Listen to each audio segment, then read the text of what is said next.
Welcome back to Sunrise Daily. Well, yes, we've got His Excellency Lawal, Governor of Zamfara State, here in the studios with us. Good morning, Your Excellency. Thank you for coming on today.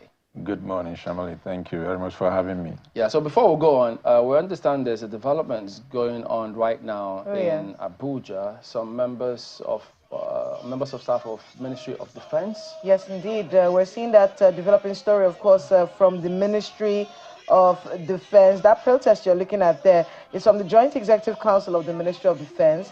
They've shut down the headquarters of the ministry over alleged brutalization of civilian staff by soldiers. And that protest is led by Didam Joel, who's the president of the Joint Executive Council of the Ministry of Defense.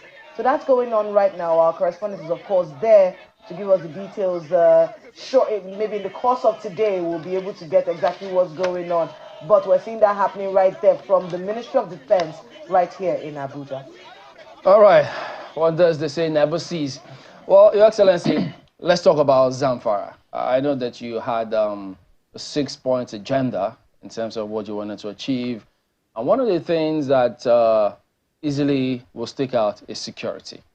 Absolutely. We do know that, in fact, you know, when people from a distance keep wondering what exactly is the issue in Zamfara. For instance, checking you out, I mean, you got a PhD in biz admin, so you're not a spring chicken in some of these things, but people can't still understand why is the security situation in Zamfara still what it is today? Well, Shema, let me say this is something that has been ongoing for the past 12 years. The security challenge in Zamfara State, and which is the banditry issue, kidnapping, cattle rustling, and so on and so forth. It's unfortunate the way things are. And sometimes you even wonder what kind of human beings are we? Because when you look at the situation in Zamfara, it's the same people, same culture, 99% same religion. What exactly are they fighting for? That is a $1 million question. I can understand if you talk about Boko Haram, maybe they believe in certain religion. If you go to Niger Delta, they are fighting for economic reason. What about Zamfara? That is a $1 million question. It's something we inherited, and we're doing so much to make sure we take care of the situation. Part of which I did was to set up the Community Protection Guard, which is an internal arrangement, though passed by the State Assembly, to help the conventional security in taking care of some of these challenges. We recruited over 2,540 staff across the 14 local governments because they understand the terrain and they know the people there. And they're doing very well as we speak. I looked at several states that have set up one security outfit or the other for 5, 6, 7 years ago. And one thing that appears to stick out is some sort of helplessness. And so the governors there have got to just step in and do something. Why did you set this up? Did you feel helpless? Well, I would say that it is something that you know clearly that we as governors, we don't have control over the military. We don't have control over the police, as well as the civil defense. In most cases, you get frustrated in terms of where do you get help from? When you needed these people, there will be nowhere to be found. And therefore, the best thing to do is to set up that kind of security outfit. And honestly, for us in Zamfara, they're doing exceptionally well. Security agencies, because I mean, the narrative they always say is that, look, we're routing these bandits, we're doing what we can. But if you say they're nowhere to be found, how do we reconcile that? Let me say this. There's a lot of political undertone in these security issues. Some, you find it very difficult even to come out and say this. But I know what we're going through. Like I said, sometimes you're really helpless. When you need them, they're not there. Or even when they're there, they were given certain instructions on what to do and not to do. That is the true situation we're facing. Does it mean that, because if you say they're giving certain instructions, so if that was not the case, are you saying that we can actually rout these bandits in no time? Chamberlain, let me say this categorical. If we're committed, if we're serious, you can take up this situation within 2 weeks, maximum. 2 weeks? I'm telling you, in 2 weeks, you can take up this situation. I want to be able to understand. But the political will is not there. What's happening, really? I have heard you complain that negotiations are going on with bandits behind your back. Absolutely. Absolutely. Who is negotiating with the bandits in your state behind your back? And why are you not being carried along with this? That is the $1 million question. And at a point, I had to really come out and say it clearly, because while we're trained to take care of the situation, somebody, somewhere, somehow, behind our back is negotiating with the bandits. As a governor of a state, without my knowledge. Do you know who's doing this? Well, to some extent, yeah, we do. Have you escalated it to someone higher? In fact, when the situation really got bad, I had to meet Mr. President and complain one-on-one and explain the true situation of what Zamfara is all about or what it's facing in terms of the security situation. It's really troubling to think that something like that, because I have heard you and other governors from your region straightforward say we are not negotiating with bandits. How many times are you going to negotiate? On what basis? But we did hear some lawmakers recently talk about how, maybe the issue of negotiation, we should try something different. No. Look, we're talking about kinetic and non-kinetic approach. In Zamfara State, there was a series of negotiations with these bandits. Not once, not twice. What happened at the end? Nothing.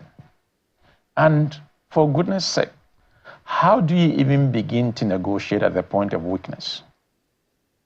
You can only negotiate at the point of strength, when they know you mean business. It's just a money venture making kind of a thing.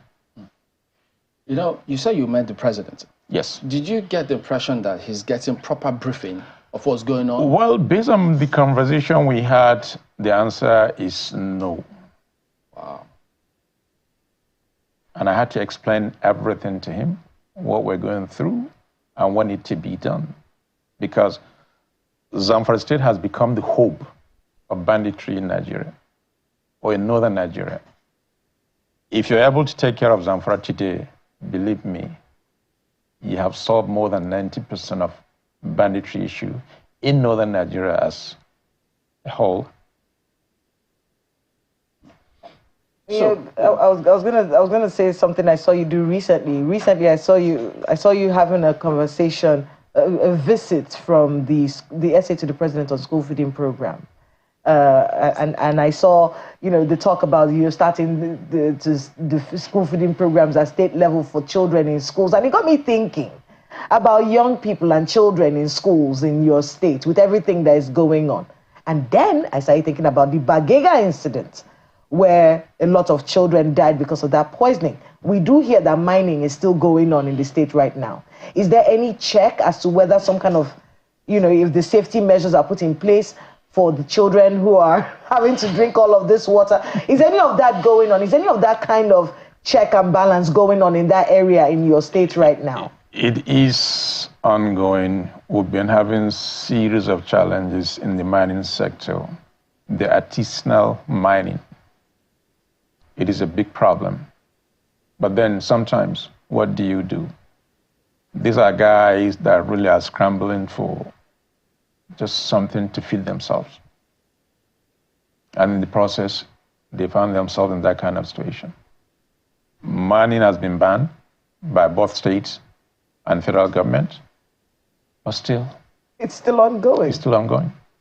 So it's a continuous process. So is the security outfit you set up, what are they going to do? Are they supposed to step in to address this? Well, they're really doing a whole lot. Yes, mining is an issue. They go around to see what they can stop. Banditry is an issue. They are busy around the clock. Cattle rustling is an issue. So they're busy around the clock, 24 hours. Wow. But how are you even going to create jobs, do something about education with this kind of scenario?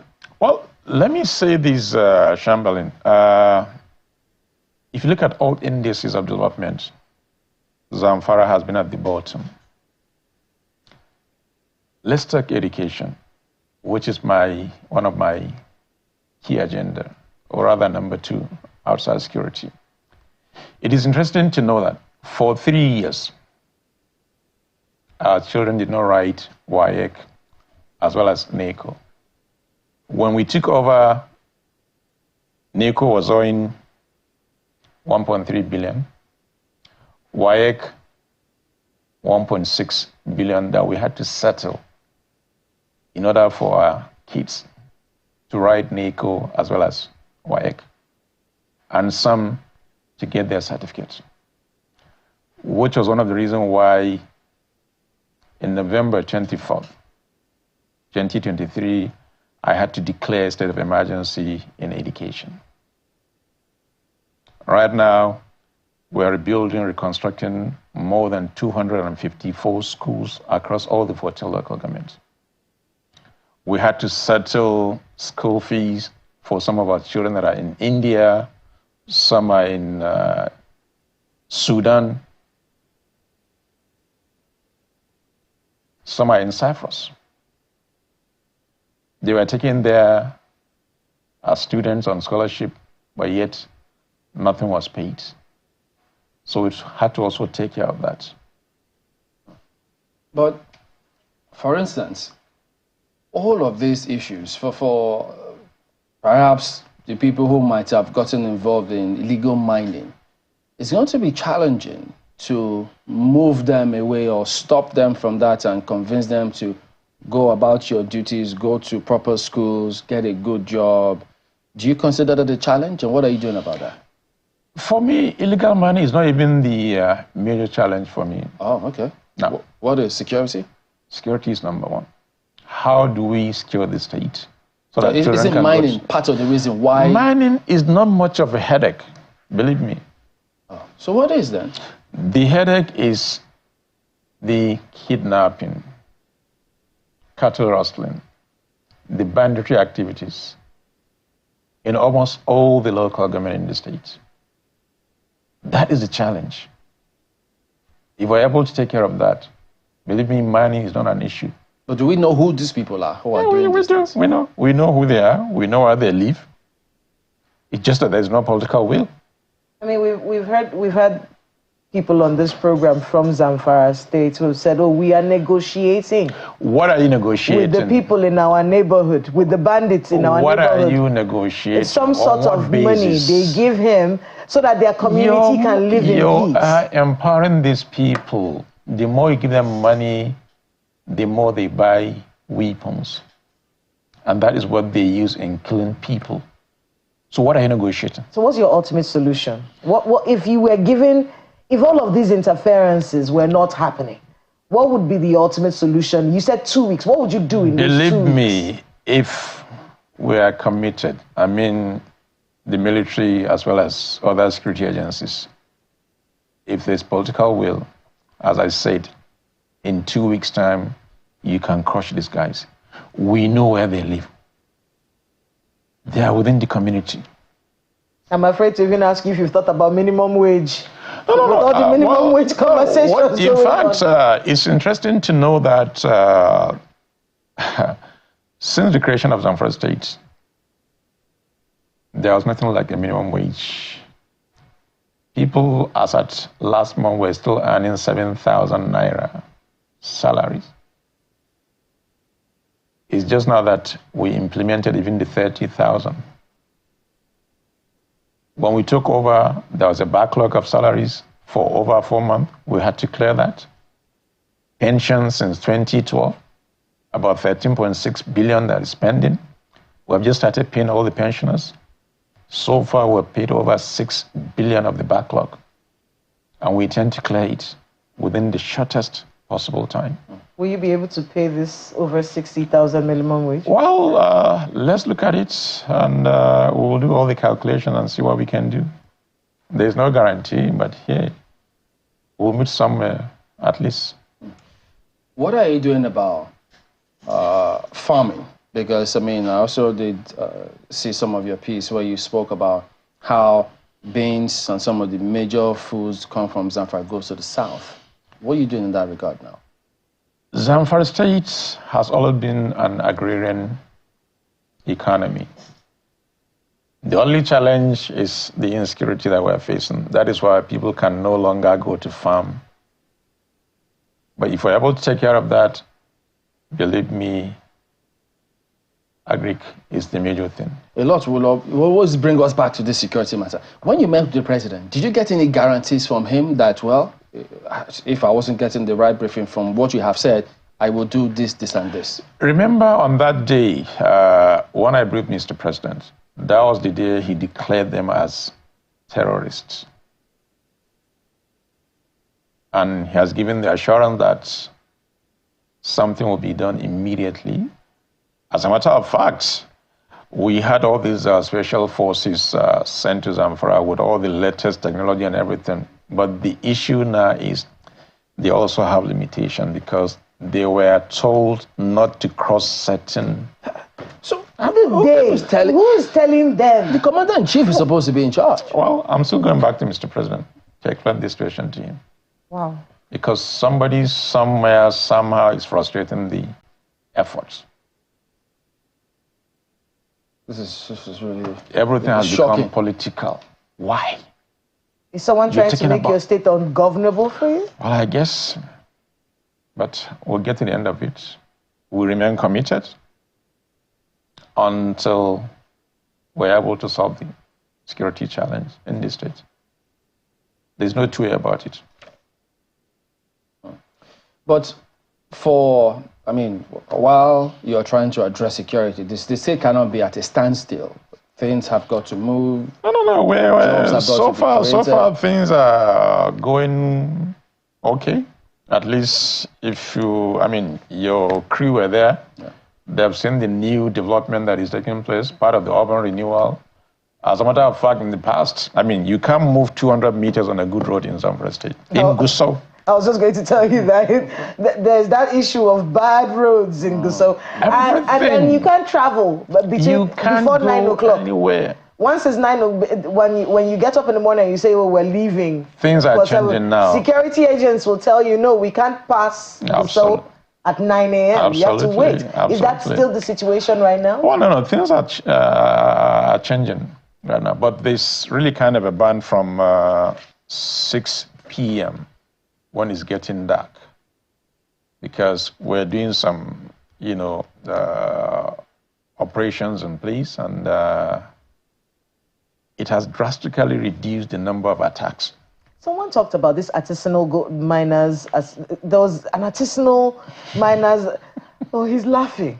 And this is the second time I'm seeing someone laugh at this, because what we heard was these artisanal miners were going to be mining and then selling what they've mined to the government.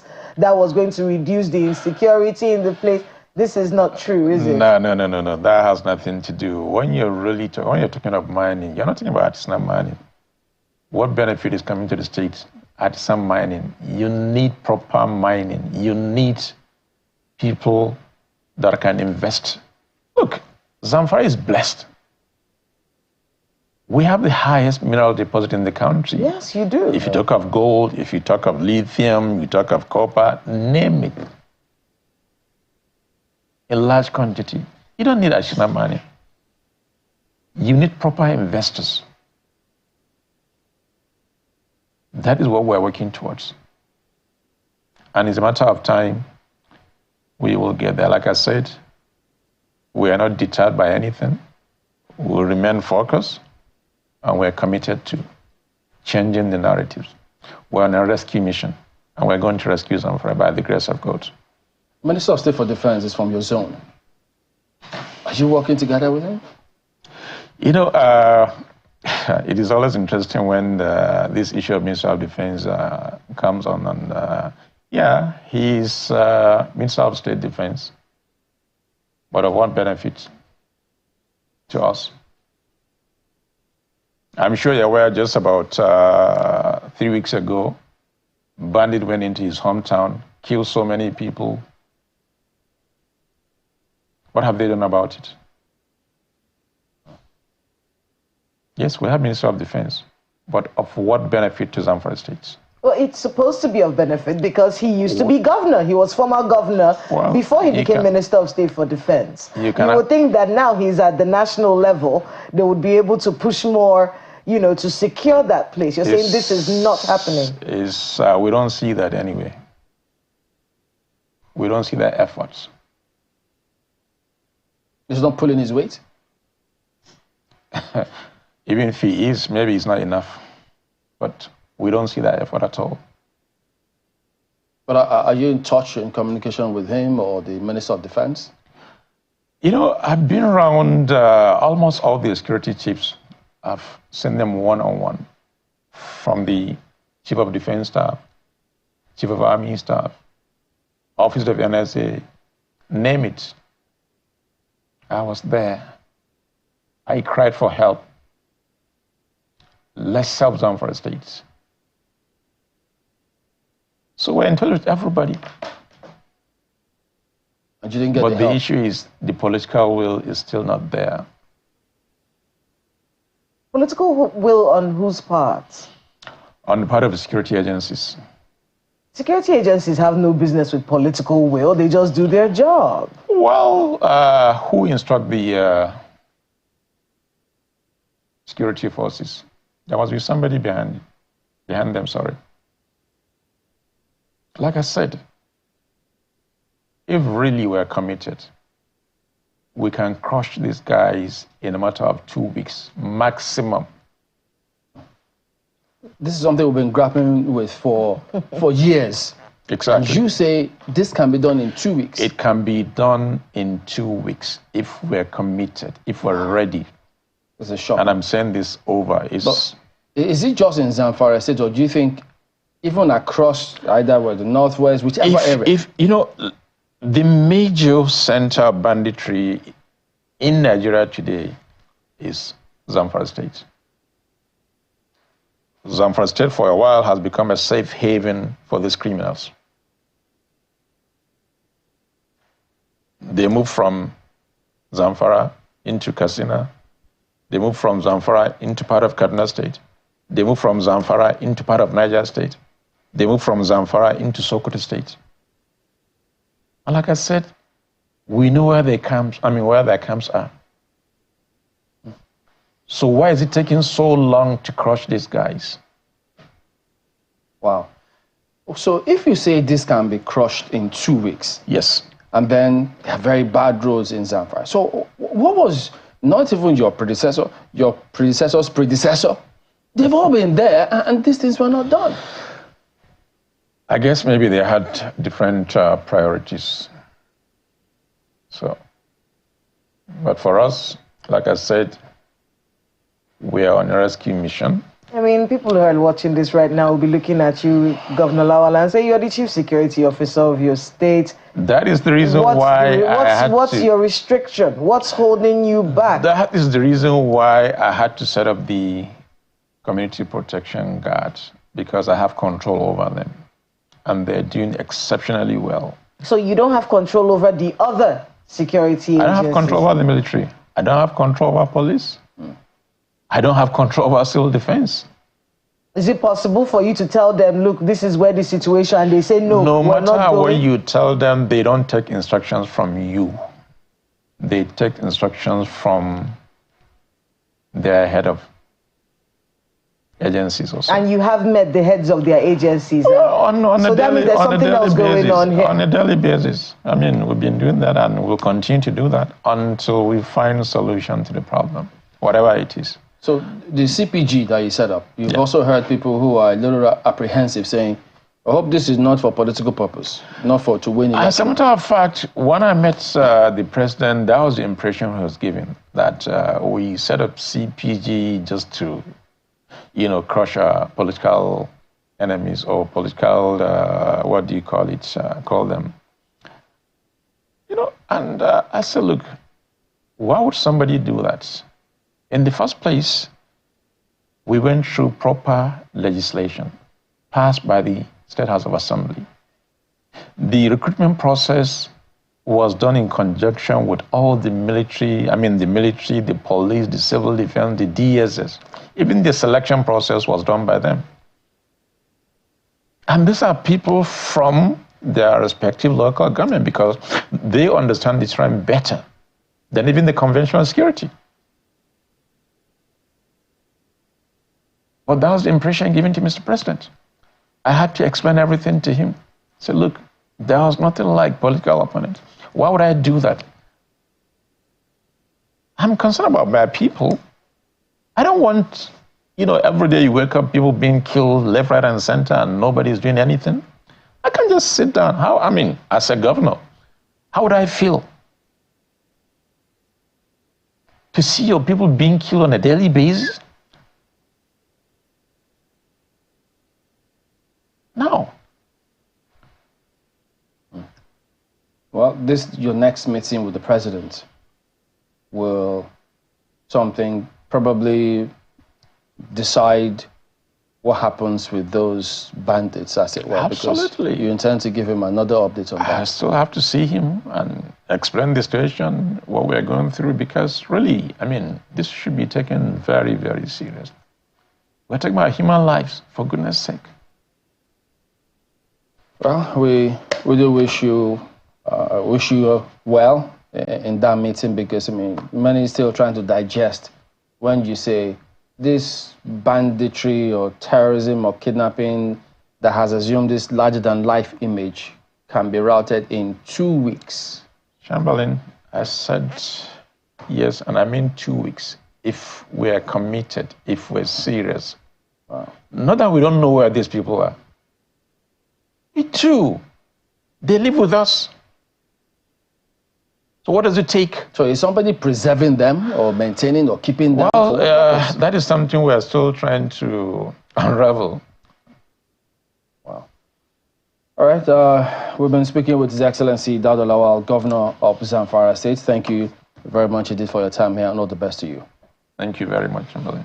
All right. So that is the show today. We do thank you all for watching. We'll see you again next time. I'm Chamberlain Usopp. Goodbye. Have a wonderful day ahead. I'm Kayla Magwa.